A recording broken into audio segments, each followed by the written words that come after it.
বইপাঠ by আইকে চ্যানেলে আপনাদের সকলকে স্বাগতম। আমরা পড়ছিলাম মুসা আল হাফিজ সাহেবের আমেরিকা মুসলিমদের আবিষ্কার। আজকে অষ্টম পর্ব। প্রফেসর ইবান বন সার্টিমা এর কৃতিত্ব দিয়েছেন আফ্রিকানদের। পুরনো এসব বর্ণমালা এবং বর্তমানে প্রচলিত রেড ইন্ডিয়ানদের কোনো ভাষার বর্ণমালার সাদৃশ্য দেখিয়েছে ডক্টর বেরিফিল। দৃঢ়তার সাথে তিনি দেখান এসব বর্ণমালা মূলত আরবি লিপি থেকে বিবর্তিত হয়ে নবরূপ লাভ করেছে। লিপি শৈলীর পাশাপাশি মুসলিমদের শিল্পকলা ও গবেষণাকে দিয়েছে আলাদা মাত্রা। উত্তর ক্যারোলিনা ও হেউড ছিল শিল্পাচর্চার অন্যতম কেন্দ্র। সেখানে পাওয়া গেছে প্রায় 2000 শিল্প নিদর্শন। পাওয়া গেছে নরম পাথরের উপর মুসলিম পোশাকে আবৃত মানুষের প্রতিকৃতি। প্রি কলম্বিয়ান আমেরিকার নিগ্রোদের ইতিহাস ঐতিহ্য বিশেষজ্ঞ ডক্টর MDW জেফ্রিস এসব চিত্র পর্যালোচনা করে লিখেন, মানুষের এসব আকৃতি সাধারণ আমেরিকান ভারতীয়দের থেকে একেবারে আলাদা। তারা আবৃত পরিপাটি পোশাকে, গলা থেকে পায়ের পাতা পর্যন্ত পোশাক, যা নিপুণভাবে তৈরি। পোশাকের এ ধরন না ভারতীয় না ইউরোপীয়। এ বৈশিষ্ট্য একান্তই মুসলিম পোশাকের। একই বাস্তবতা লক্ষ্য করা গেছে প্রাচীন বহু স্থাপত্যে, যাতে সুস্পষ্টভাবে মিশরীয় স্থাপত্যের অনুকৃতি রয়েছে। এমন স্থাপত্যের নিদর্শন পাওয়া গেছে নিউ মেক্সিকোতে, দক্ষিণ মেক্সিকোতেও। পাওয়া গেছে রামসিসের অনুকরণে তৈরি মমি। আফ্রিকান মানুষের প্রতিকৃতি বন সার্টিমা যার পর্যালোচনা করে আফ্রিকান উপস্থিতি ও সভ্যতার উন্নত বৈশিষ্ট্য নির্দেশ করেছেন। কলম্বাসের আগে এসব মানুষ, তাদের ভাষা ও শিল্প সাহিত্য বিদ্যমান ছিল আমেরিকায়। কলম্বাস যখন এলেন, উপনিবেশ ও দখলদারির বেড়ি বাজিয়ে এলেন। এখানকার অধিবাসীরা ছিল সহজ সরল, জটিলতা ছিল না তাদের মনে ও জীবনে।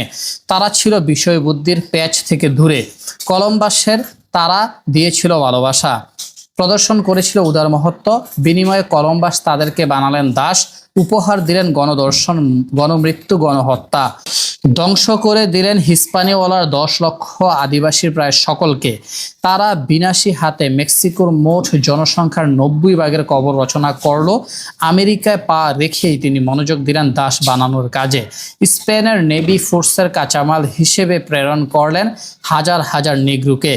স্পেনের সোনার খনিতে কাজ করার জন্য দাস বানিয়ে পাঠালেন হাজার হাজার নিগ্রোকে। 1532 সালের মধ্যেই মধ্য ও দক্ষিণ আমেরিকার 20-25 মিলিয়ন অধিবাসীর প্রায় 90% স্পেনের কর্তৃত্বে এলো।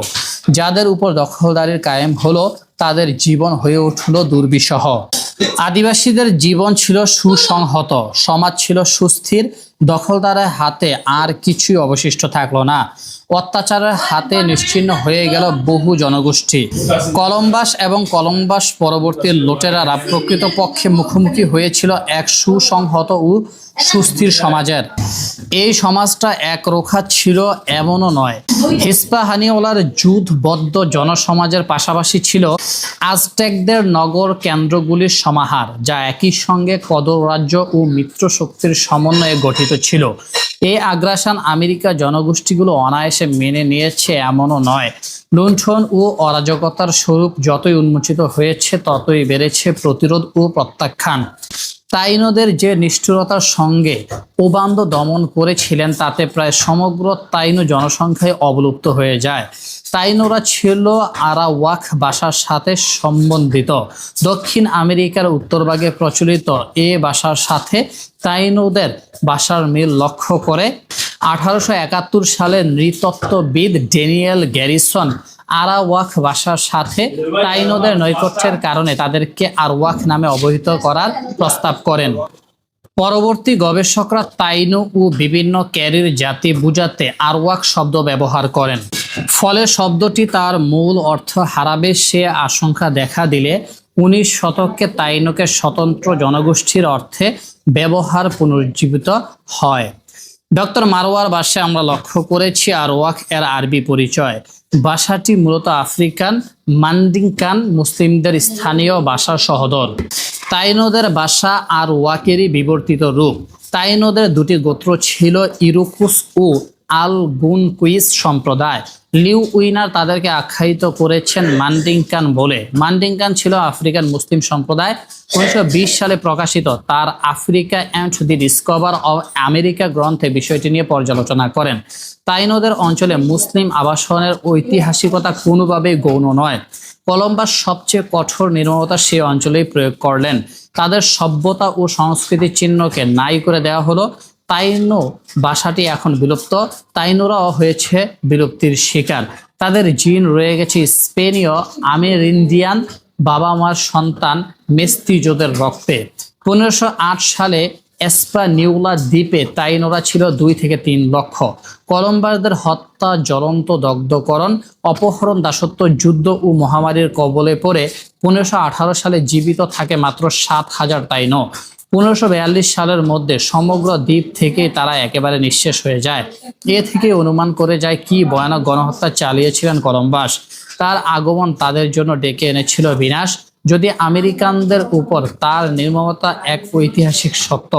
ইউরোপের সাম্রাজ্যবাদ, আধিপত্যবাদী খেলার আদিপিতা ছিলেন তিনি। আমেরিকায় কলম্বাস দিবস পালন সহ তাকে মহামান্বিত করার বিপুল প্রচেষ্টা সত্ত্বেও বহু ঐতিহাসিক তার প্রকৃত চরিত্র উন্মোচন করেছেন। এ সম্পর্কিত একটি প্রতিবেদন পাঠ করা যাক। অক্টোবর মাসে আমেরিকার কলম্বাস দিবস পালন করে থাকে। কলম্বাস 1492 সালের 12 অক্টোবর আমেরিকার ভূখণ্ডে পা রেখেছিলেন। কলম্বাসের আমেরিকা আবিষ্কারের বিজয় উৎসব পালন করে তারা। কিন্তু সবাই এই দিনে উৎসব করে না, কেউ কেউ করে পরিতাপ। যেমন আমেরিকার এক শিক্ষক বিল বিগলো কলম্বাস দিবসে ক্লাসে ঢুকে টেবিলের উপর রাখা তার ছাত্রীর পাশটি বগল দাবা করে হাঁটতে শুরু করেন। ছাত্রীটি চেঁচিয়ে ওঠে, একই, আপনি আমার পার্স নিয়ে যাচ্ছেন কেন? বিগলু বলে, নিলাম কোথায়? আমি তো এটা আবিষ্কার করলাম। কলম্বাস এভাবে আবিষ্কার করেছিলেন আমেরিকাকে, ছাত্রছাত্রীদের বললেন বিগলো। তিনি বলেন এটা আবিষ্কার নয়, বরং স্রেফ লুটতরাজ। কলম্বাসের মহান বীরত্বপূর্ণ ইমেজকে চ্যালেঞ্জ জানিয়ে গুরুত্বপূর্ণ বইটি লিখেছেন আমেরিকার বোস্টন বিশ্ববিদ্যালয়ের ইতিহাসের অধ্যাপক Howard Zinn, a people's history of united states নামে। এ বইয়ে জিন উপাত্ত হিসেবে বিশেষভাবে ব্যবহার করেছেন কলম্বাসের রেখে যাওয়া লগ বই বা ডায়েরিটিকে। কলম্বাসের ডায়েরির পাতায় পাতায় যে মানুষটিকে পাওয়া যায় তিনি নেহায়তি বর্বর, ধূর্ত, উচ্চাকাঙ্ক্ষী এক লুটেরা মাত্র। কলম্বাস ব্যবসার উদ্দেশ্যে ভারতে যাত্রা করে ভুল করে পৌঁছেছিলেন বাহামা দ্বীপে। সেখানে পৌঁছানোর পর তার প্রথম অভিজ্ঞতার কথা ডায়েরিতে লিখেছেন কলম্বাস। লিখেছেন কিভাবে সেখানকার আরওয়াক আদিবাসীরা সৈকত থেকে সমুদ্রে নেমে গিয়ে তাকে অভ্যর্থনা জানিয়েছিল। লিখেছেন সে আদিবাসীরা কত উপহার নিয়ে এসেছিল তার জন্য। কলম্বাসের নিজস্ব ভাষায় আরওয়াকরা খুব ভদ্র আর শান্তিপ্রিয় মানুষ। ওদের হাতে কোনো অস্ত্র নেই, অস্ত্র তারা চেনে না। আমি ওদের হাতে একটা তলোয়ার তুলে দিলাম, ওরা তলোয়ারের ধারালো দিকটাতেই ধরলো, তাতে ওদের হাত কেটে একেবারে একাকার। ওই আদিবাসীরা খুবই সরল আর সৎ এবং নিজেদের সম্পত্তি অন্যদের দিয়ে দেওয়ার ব্যাপারে এরা খুবই উদার। এরপরই কলম্বাস লিখেছেন, আমি স্পষ্ট দেখতে পাচ্ছি এরা দাস হিসেবে হবে চমৎকার। এদের সবাইকে বসে আনতে আমাদের জনা 50 মানুষই যথেষ্ট। তারপর এদের দিয়ে আমরা যেমন খুশি কাজ করিয়ে নিতে পারবো। অস্ত্রের ভয় দেখিয়ে খুব অল্প সময়ে কলম্বাস বসে এনেছিলেন এই সরল মানুষগুলোকে এবং যেমন খুশি কাজ করিয়ে নিয়েছিলেন। তার ডায়েরির প্রথম পাতাগুলোই যে শব্দটি ঘুরে ফিরে এসেছে অসংখ্যবার, সেটি হচ্ছে সোনা। আদিবাসীরা কলম্বাসের জন্য যে উপহার এনেছিল তার অন্যতম ছিল সোনার খণ্ড। কলম্বাস অস্ত্রের মুখে আদিবাসীদের বাধ্য করেছিলেন বাহামার সব সোনা এনে তার হাতে তুলে দিতে। কলম্বাসের জীবনীকার স্যামুয়েল মরিসন লিখেছেন, প্রত্যেক আদিবাসীকে কলম্বাস প্রতিদিন এক নির্দিষ্ট পরিমাণ সোনা আনতে আদেশ করতেন। যারা সেই পরিমাণ সোনা আনতে ব্যর্থ হতো তিনি কেটে ফেলতেন তাদের হাত। এর শাস্তি থেকে বাঁচতে কিছু আদিবাসী ভয়ে পাহাড়ে লুকিয়েছিল, কিন্তু কলম্বাস তাদের কুকুর দিয়ে ধরে আনেন। বহু আদিবাসী উপায়ান্তর না দেখে কাসাবা ফলের বিষ খেয়ে আত্মহত্যা করে। মরসিন আরও জানাচ্ছেন, যেহেতু আদিবাসীদের ব্যক্তিগত সম্পত্তির কোনো ধারণা ছিল না, ফলে তারা যেমন তাদের নিজেদের জিনিস কলম্বাসের স্প্যানিশ সঙ্গীদের এমনিতেই দিয়ে দিত, তেমনি অনেক সময় স্প্যানিশদের ব্যবহৃত জিনিস নিয়ে যেত সঙ্গে করে। কিন্তু কলম্বাসের দল সেসব আদিবাসীকে চোর সাব্যস্ত করে হয় ফাঁসি দিয়েছে নয়তো পুড়িয়ে মেরেছে।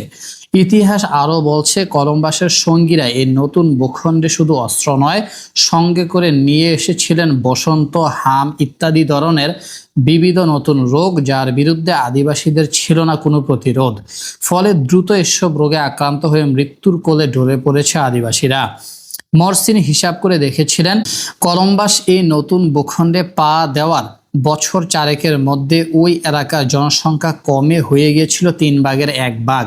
হত্যা, আত্মহত্যা আর রোগে আক্রান্ত হয়ে যখন আদিবাসীদের অবিরাম মৃত্যু হচ্ছে, কলম্বাস তখন তার ডায়েরিতে লিখেছেন, ঈশ্বর সহায়, বিক্রির জন্য এখান থেকে যত খুশি দাস পাঠানো সম্ভব। কলম্বাস তার প্রথম চালান হিসেবে 500 জন আদিবাসীকে জোর করে ধরে এনে স্পেনের উদ্দেশ্যে জাহাজ উঠিয়ে দিয়েছিলেন গাদাগাদি করে। অসুখে ও শীতে দুকে দুকে পথে মারা যায় 200 জন। এভাবেই শুরু হয়েছে কলম্বাসের আমেরিকা আবিষ্কারের জয়যাত্রা। এভাবেই আদিবাসীদের জন্মভূমি থেকে তাদের বিতাড়িত করে শুরু হয়েছে কথিত নতুন সভ্যতার গোড়াপত্তন। নেহাত প্রান্তিক ক্ষুদ্র জনগোষ্ঠী হিসেবে রেড ইন্ডিয়া নামে যে আদিবাসীরা আমেরিকায় টিকে গেছে, তাদের তথাকথিত সভ্য করে তোলার জন্য চলেছে অব্যাহত চাপ। আমেরিকার প্রাইভেটাইজেশনের আইন প্রণেতা হেনরি লুইস 1880-তে সে দেশের আদিবাসী সম্পর্কে বলেছেন, নিজে আলাদাভাবে উন্নতি করার কোনো স্পৃহা তাদের নেই। তোমার বাড়িটা যে তোমার প্রতিবেশীর চেয়ে আরো সুন্দর হতে পারে, এই বুদ্ধি তাদের মধ্যে কাজ করে না। তাদের ভেতর স্বার্থপরতার কোনো বোধ নেই, অথচ স্বার্থপরতাই তো সভ্যতার ভিত্তি। স্বার্থপরতার ভিত্তিতে যে সভ্যতা আমেরিকা গড়ে তুলছে, তাতে সেই সরল আদিবাসীরা অবিরাম পিষ্টই হয়েছে কেবল। এই যে পিষ্ট হওয়া জনগোষ্ঠী, তারা প্রধানত ছিল আফ্রিকান নিগ্রো। তাদের মুসলিম পরিচিতি সুস্পষ্ট করেছেন doctor Abdul Hakim quick, the African and Muslim Discovery before Columbus শীর্ষক গবেষণায়। যে ক্রুসেড কলম্বাস চেয়েছিলেন তা খুব সহজে সম্পন্ন করলেন ব্যাপক নিধন তাণ্ডবের দ্বারা। কিন্তু তার চেয়ে বড় যে সাফল্য নৌ ক্রুসেডের দ্বারা অর্জিত হলো, তা হচ্ছে প্রথম ধাপে একটি মহাদেশ অধিকার এবং সেখান থেকে বিদ্যমান মুসলিম অস্তিত্বকে একেবারে নাই করে দেয়া। দ্বীপসমূহের নাম বদলে দিয়ে কলম্বাস মূলত সেখানকার সভ্যতার ইতিহাস বদলে দেওয়ার কাজ শুরু করেন। তাকে চূড়ান্ত নিয়ে যান গণধ্বংসের মাধ্যমে বিভিন্ন জনগোষ্ঠীর বিলুপ্তি এনে। রেড ইন্ডিয়ানদের যারা বেঁচে থাকলো, আরণ্যক ও পলাতক জীবনে বেঁচে থাকলো, অচিরেই তাদের বংশধররা হারালো নিজেদের সভ্যতার পরিচিতি, শিক্ষা, অতীত সহ বহু মূলধন। তারা হয়ে উঠল ইউরোপিয়ানদের বাসায় নিছক ন্যাংটো কিংবা লতাপাতা দিয়ে শরীর জড়ানো বর্বর মানুষ। কিন্তু এ বিলুপ্তি আমেরিকায় মুসলিমদের উপস্থিতি ও সচলতাকে থামিয়ে দিতে পারেনি। অচিরেই আমরা দেখব আমেরিকায় আগমনকারী আফ্রিকান অভিযাত্রী মুস্তফা আল জামুরিকে। আমেরিকার ইতিহাস যাকে এস্তফানিকো নামে স্মরণ করেছে। 1506 সালের 20 মে কলম্বাসের মৃত্যুর 21 বছর পরেই তার আমেরিকায় আগমন। জামুরি ছিলেন মরক্কোর অধিবাসী, ডাক্তার ও নেভিগেটর। 1522 সালে তিনি আটলান্টিকে নৌযাত্রা করেন। 1527 সালে একদল পর্তুগিজ নাবিক তাকে বন্দী করে যুক্তরাষ্ট্রের দক্ষিণ পশ্চিম এলাকায় নিয়ে যায় এবং জোর করে দাস বানায়। কোন সূত্রের দাবি তাকে বাধ্য করা হয় খ্রিস্ট ধর্ম গ্রহণেও। জোর করে দাস বানানোর এ প্রক্রিয়া ধারাবাহিকতা পায়। স্পেন তখন মুসলিমদের দাস বানানো ও ধর্মান্তরের কর্মসূচিতে সরগরম। ইনকুইজিশন ও ধর্মীয় আদালতের থাবায় লক্ষ লক্ষ মুরিশ বিপন্ন। জোর করে তাদের বিক্রি করা হচ্ছে, খ্রিস্টান বানানো হচ্ছে। খ্রিস্টান না হলে জীবন্ত অগ্নিদগ্ধ করে হত্যা করা হচ্ছে। কয়েকদিন পরপরই গির্জার পক্ষ থেকে ঘোষিত হচ্ছে হত্যাযোগ্যদের দীর্ঘ তালিকা। মহা ধুমধামে ঈশ্বরের সন্তানেরা তাদেরকে ছুরিতে চড়াচ্ছে কিংবা আগুনে পুড়াচ্ছে। কলম্বাস ও তার পরবর্তীরা ছিলেন এ নিধন প্রক্রিয়ার অংশীদার। স্পেনে যা হচ্ছিল সবার চোখের সামনে, কলম্বাস ও তার উত্তরসূরিরা সেটাই পরিচালনা করলেন আমেরিকায়। বাকি জগৎ জানতো না সেখানে কি হচ্ছে। কলম্বাস দাস বানানোর প্রক্রিয়াকে আন্তঃআটলান্টিক ব্যবসায় রূপ দিলেন। তার পরবর্তীরা আরও অধিক দাসের সন্ধানে হানা দিল আফ্রিকায়। অষ্টাদশ শতকে আমরা দেখি অসংখ্য আফ্রিকানকে অপহরণ করে আমেরিকায় দাস বাজারে বিক্রি করা হচ্ছে। এসব হতভাগার মধ্যে কমপক্ষে শতকরা 10 ভাগ ছিল মুসলিম। এমনই এক মুসলিম ছিলেন আইয়ুব বিন সুলাইমান। আমেরিকার ইতিহাসে তিনি উচ্চারিত জন বেন সলোমন নামে। 1731 সালে তাকে অপহরণ করা হয় গাম্বিয়া থেকে। তিনি ছিলেন উচ্চশিক্ষিত, ধীমান ও দৃঢ়চেতা। মুসলিমদের মধ্যে তিনি দাওয়াত ও শিক্ষা প্রচারে সক্রিয় হন। দাসত্ব ও নিগ্রহ তাকে এই দায়িত্ব পালন থেকে বিরত রাখতে পারেনি। যে কোনো পরিস্থিতিতে তিনি দাওয়াতের অনুকূলে কাজ লাগাতে পারতেন। যখন তিনি শত্রু পরিবেষ্টিত তখনও ঘাবড়ে না যাওয়া ছিল তার বিশেষ গুণ। সকল শ্রেণীর মানুষের সাথে সহজে মিশতে পারার বৈশিষ্ট্য তার মধ্যে ছিল। কিছু আমেরিকান তার কাছে নগ্ন হওয়ার প্রস্তাব দিল, তারা তার না পোশাক ছবি আঁকবে। সুলাইমান হেসে বললেন, এ হবে না, পোশাক খোলা হবে না, এভাবে নগ্ন ছবি উঠাও। তারা বলল, শরীর না দেখে তোমার নগ্নতাকে চিত্রায়িত করা যাবে না। তিনি এ জবাবের অপেক্ষা করছিলেন। বললেন, সামান্য পোশাকের আড়ালে থাকা শরীরের ছবি তুলতে পারছো না? তাহলে নিখিলের নির্মাতা যে সত্তা, তাকে না দেখেই তোমাদের লোকগুলো তার মূর্তি আঁকে কোন যুক্তিতে? তারা তাকে অঙ্কন করে না নিজেদের খেয়ালি চিত্রে কালি চড়ায়? থমাস বুলেট লিখেন তার সাথে সাক্ষাতের অভিজ্ঞতা। তিনি ব্লুয়েটকে আকৃষ্ট করেন কথোপকথন ও সংকেতের ব্যবহার দ্বারা। 2টি চরণ তিনি লিখেন ব্লুয়েটের জন্য। যখন তা আবৃত্তি করলেন, আল্লাহ এবং রাসূল সাল্লাল্লাহু আলাইহি ওয়াসাল্লামের নাম উচ্চারণ করলেন। ব্লুয়েট তাকে মদ গ্রহণের প্রস্তাব দিলে তিনি তা প্রত্যাখ্যান করেন। ব্লুয়েট জানান তিনি কোনো সাধারণ দাস ছিলেন না। সুলাইমান তার প্রজ্ঞাকে কাজে লাগিয়ে আমেরিকার রাজ পরিবারের সাথে যোগাযোগ স্থাপন করেন। 1734 সালে দাসত্ব থেকে মুক্তি লাভ করে স্বদেশে প্রত্যাবর্তন করেন। সুলাইমানের জীবন ও সাধনা বিষয়ক বিখ্যাত এক গ্রন্থ servant of Allah, African Muslim enslaved in the Americans, Sylviane A Diouf রচিত বইটি 2013 সালে 4 অক্টোবর প্রকাশিত হয় নিউ প্রেস আমেরিকা থেকে।